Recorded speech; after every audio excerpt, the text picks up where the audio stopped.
او په دغه مبارک ساعت کې زموږ ستاسو ټولو د حاضرو د راتلونکو ټولو د حاضري لیدل اوریدل ویل په خپل عظیم بارگاه کې قبول و مقبول فرمایي. د محرم الحرام شریف دا بابرکت میاشت او بیا خاص کر لسم محرم الحرام بابرکت ورځ د ډیرو د تاریخ نډک حادثات او واقعات سره تعلق او تړون لري چې هغه ټولو واقعات او حوادثات طرف ته صرف اشاره باندې کافی وخت درکار وي، خو زه به صرف بنیادی طور باندې یو اهم مسله د ستاسو په عالی جناب کې وړاندې کم. الله کریم د حق وینا او د حق عمل کولو توفیق زموږ ستاسو نصیب فرمایي. د محرم الحرام د مبارک میاشتې آغاز چې کله وشي نو یو دوه قسمه فکرونو ته یو ماحول جوړ شي،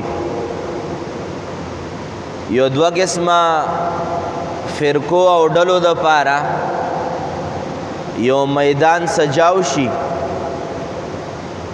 چې هغوی د خپل فکر د خپل نظریې د خپل سوچ مطابق هغه ډېر په وثوق سره او ډېر په خپل سوچ کې په کلکو دلایلو سره ثابتوي چې زما مراد د هغې خبرو نه دا دی چې دا یاد ساتئ د حضور مبارک یو خاندان دی او یو د حضور مبارک صحابه کرام دی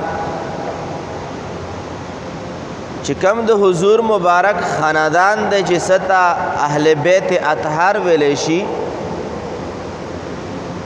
دغه د حضور مبارک اهل بیت او خاندان او اهل بیت اطهار چې نبی پاک مبارک لیدلی و صحابه کرام هم دی او د نبی پاک مبارک بچی و خاندان هم دی.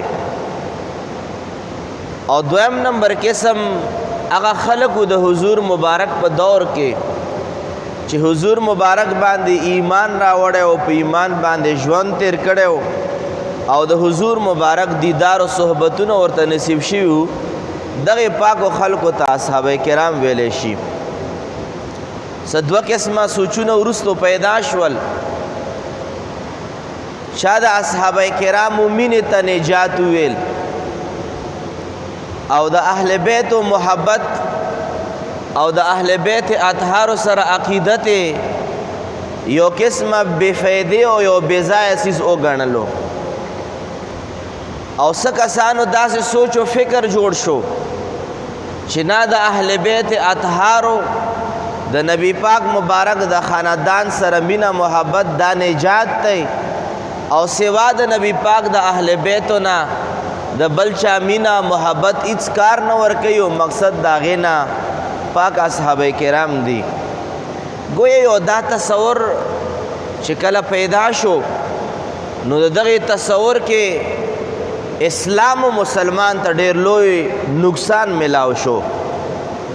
چا د اصحابه کرامو غلامي وکړه، اهل بیت اطهار په ځای باندې پرېښودل، او چا د اهل بیت اطهارو مینه راټینګه کړه، اصحابه کرامو پسې سپکې سپورې شروع کړې، او دغه دواړه چې دا د یو لوی ناکامۍ سره مخامخ شول، د یو لوی هلاکت سره مخامخ شول، د یو لوی تباهۍ سره مخامخ شول. په دغې تناظر کې چې موږ ستاسو ځان ته اهل سنت والجماعه وایو، موږ تاسو اهل سنت والجماعه یو، موږ ستاسو د څلورو پاکو امامانو پیروي کوو، د هغوی په نقش قدم او د هغوی د نظریاتو د عقایدو موږ پاسداري کوو، پیروي کوو. مونږ ته مسلک حق کا چې د اصحابه کرامو نه او د اهل بیت اطهارو نه او د حضور مبارک د پاک سیرت نه مونږ ته دا میلاو شول چې نجات په یو سره مینه محبت کې نه دی، صرف د اهل بیت مینه محبت هم کافی نه دی او صرف د صحابه کرامو سره مینه محبت هم کافی نه دی. د آخرت او د دنیا د کامیابی دپاره هغه ایمان مقبول دی، هغه اسلام مقبول دی، هغه اعمال مقبول دی چې کم ایمان او اسلام او اعمالو ته حسن او ښکلا د حضور مبارک د خاندان په محبت باندې ملاوي او د حضور مبارک د اصحابه کرام په محبت باندې ملاوي. کمال والا ایماندار هغه دی چې د هغه په سینه کې د حضور مبارک د اهل بیت او خاندان سره مینه محبت وي او د اصحابه کرامو سره مینه محبت وي. او دا خبر هم د په ډاګه باندې وي چې د اصحابه کرامو محبت مونږ له دا درس کلم نه دی راکړی چې د مونږ محبت هله الله قبلوي چې د اهل بیتو سره بغض وساتئ. اصحابه کرامو مینې محبت کله مونږ له دا درس نه راکړی او نه اهل بیتو محبت مونږ له دا درس راکړی چې تاسو اصحابه کرامو سره بغض وساتئ نو د مونږ مینه محبت به دا رب ذوالجلال په دربار کې قبول شي. نه، مونږ له صحابه کرامو محبت او د اهل بیتو محبت دا درس راکړی چې اهل بیت وایي چې مونږ مینه به هله الله پاک قبلوي چې تر څو پورې تاسو اصحابه کرامو سره مینه نه ساتلې. او اصحابه کرامو محبت مونږ له دا درس راکړی چې څو پورې زمونږ مینه الله پاک هغه وخته پورې نه قبلوي چې څو پورې زمونږ په مینه کې د اهل بیت اطهارو مینه محبت نه موجود. او دا د قرآن کریم فرقان حمید اور د احادیثو مبارکو د ګڼ شمېر احادیثو مبارکو نچوړ مو په دوه دریو الفاظو کې تاسو ته عرض کوم چې کله د محرم الحرام شریف میاشت راشي نو په مختلفو کوڅو کې او په مختلفو ذکر مجلسونو کې زما د پاکو اصحابه کرامو ګستاخیانې کېږي، بیادبیانې کېږي په دې سوچ باندې چې د هغوی بغض و حسد دا د اهل بیتو د محبت اظهار دی، دا د هغوی حمقانه سوچ دی، د هغوی د قرآن او د حدیث مبارکو نه لرې سوچ دی. او کم خلق چې اهل بیتو محبت د ایمان معیار نه ګڼي اصحابه کرامو محبت له دومره توجه ورکوي چې د اهل بیتو ګستاخي کوي. یاد ساتئ داسې مینه محبت هم د الله پاک او د رسول پاک په بارگاه کې قبول و مقبول نه دی. هغه ایمان مقبول دی، هغه اسلام مقبول دی، الله پاک رضا کیږي په دې باندې، محبوب کریم رضا کیږي په دې باندې چې تاسو ما د در غلامانم جوړ شو او ما د گر غلامانم جوړ شو، ما د کورنۍ د افراد غلامانم جوړ شي او ما د غلامانم جوړ شي. هله به الله پاک او رسول پاک په دې باندې خوشحالیږي. تیرو کلونو باندې په یو پارک کې او په ډاګه باندې بعضې خلکو د ابوبکر صدیق رضی الله تعالی عنه ګستاخي او بېادبي وکړه العیاذ بالله. او تاسو اندازه نشئ لګولی چې دا موضوع څومره زیاته اهم ده، خو چونکې د جمعې خطاب مختصر وي خو دومره به زه ووایم سوشل میډیا باندې تاسو به کتلی وي چې د واشروم نه انسان راوځي نو د واشروم دپاره چې کمې پیزار وي، سپلی وي او چپړې وي نو هغې دپاره هغه ربړ غوندې سیز جوړ وي په هغې باندې خلک وباسي. هغې ربړونو باندې بعضې خلکو یو طرف ته سپلی په یو ځای باندې عمر لیکلی په بل باندې ابوبکر لیکلی او واشروم کې دننه چې کوم ربړ استعمالیږي هغې باندې عایشه صدیقه نامه لیکلی ده.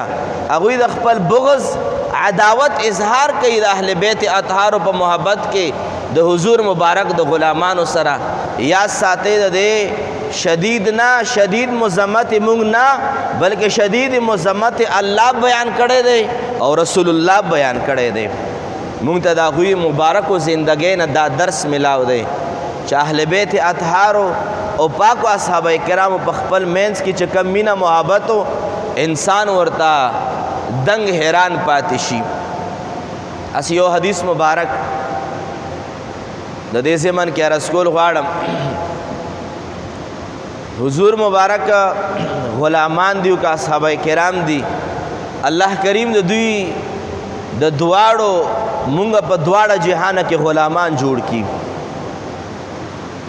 یو ورځ حضرت علی شیر خدا چونکہ اہل بیت اطہاروں کے راضی، حسنین کریمین فاطمۃ الزہرا رضوان اللہ علیہم اجمعین دیتا اہل بیت اطہار وائی، دیتا سادات وائی، حضور مبارک خاندان دے. یو ورځ حضرت علی رضی اللہ تعالیٰ عنہ دا سے مخامخ تشریف فرماؤ. مخامخ ورتا حضرت ابو بکر صدیق رضی اللہ تعالیٰ عنہ ہم تشریف فرماؤ. ابو بکر صدیق سے حضرت علی شیر خدا مخت گوری او خاندی پخلا باندے مسکراہٹ دے خندائے دا پخلا باندے. علی شیر خدا رضی اللہ تعالیٰ عنہ ورطا فرمائے اے صدیق را گورے او خاندے دا خندا راز سدے. حضرت علی شیر خدا تا حضرت صدیق اکبر رضی اللہ تعالیٰ عنہ ما فرمائی چے علی ستا مخ تسسکا گورم و خاندم چے دا مخ سمرا بختور مخ دے. اور دوے فرمائے چے ما دا خپل آقا و مولا جناب محمد الرسول اللہ طولو صلی اللہ علیہ وعلا آلہ وسلم نا اوردلی دی. ابو بکر صدیق ورته فرمائی ما دا محبوب کریم نا اوردلی دی چے جنت تا با اغا انسان داخلی گی. زبر حدیث معنی پخپلو الفاظو کے حکم چے جنت تا با اغا انسان داخلی گی چے دا جنت پر ٹکٹ باندے دا حضرت علی شیر خدا دستخط ہوئی. اغا انسان جنت تا نشی داخلی دے چه دا کم انسان جنتی پا جنت پا ٹکٹ باندے دا علی شیر خدا دستخط نوی اگا انسان نبی پاک فرمائی جنت تا نشی داخلے دے. ابو بکر صدیق صاحب حضرت علی صاحب دا فرمائی زکا در تخاندم. نو حضرت علی شیر خدا چه دا خبر واور دا حضرت علی شیر خدا پا خندا شو اور توی فرمائل چه ما راز خود اخکارا کو چه ما دستخط دومره اهم دی چه دا ہر جنتی پا ٹکٹ باندے با زما دا حضرت علی شیر خدا دستخط موجود وی. خو اے صدیق اکبر تاسم دعویٰ ہو رہے مام دا حضور مبارک نا اوردلی دی چه دستخط با دا حقا انسان دا جنت پا ٹکٹ باندے کے چه دا چاپ پس لکی دا حضرت ابو بکر صدیق محبت موجود وی. ما تا حضور فرمائلی دی چی جنت پا ٹکٹونو باندے با دستاد دستخط وی. خود اغا انسان پا ٹکٹ با دستخط کے چی دا چاپ پا زڑکے دا ابو بکر صدیق محبت موجود وی. اصل دے محبت پا خپل مینس کے دا دے اندازہ او لگوئے دا اغا خلق بس مجال وی. اغا خلق بنور سوائی چه دا حضرت علی شیر خدا و دا اہل بیت اطہارو پسے بے زائے خبریں کئی اغوی پا جنت پا ٹکٹ باندے با دستخط ورلسو کئی. او کا اغا خلق چه دا حضرت علی شیر خدا پا محبت کی دومرا مخ کے لاڑل چه پیغمبرانو نئی موچت کو دوی مبارکو یو خپل مرتبہ دا یو خپل کمال دے. خو لیکن دا خبرہ چه دا غا پا محبت کی دا ابو بکر صدیق رضی اللہ تعالی عنہ سر بغض و حسد ساتی. نو حضرت علی شیر خدا دا اغا انسان پا ٹکٹ باندے دستخط نہ کئی چه دا چا پا سینہ کی دا اللہ و دا اللہ دا رسول سرا محبت ابو بکر صدیق نہیں موجود. دا اغا لطف دے اغا پا خپل مینس کی مین محبت دے.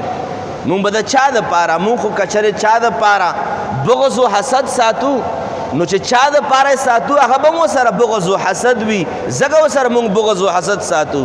نو کچره ابو بکر صدیق د پاره څوک د علی شیر خدا سره بغض ساتي نو حضرت علی شیر خدا سره ابو بکر صدیق محبت او کا بغض او که څوک د حضرت ابو بکر صدیق سره بغض ساتي د دې د وجه نه حضرت علی شیر خدا سره ز محبت ساتم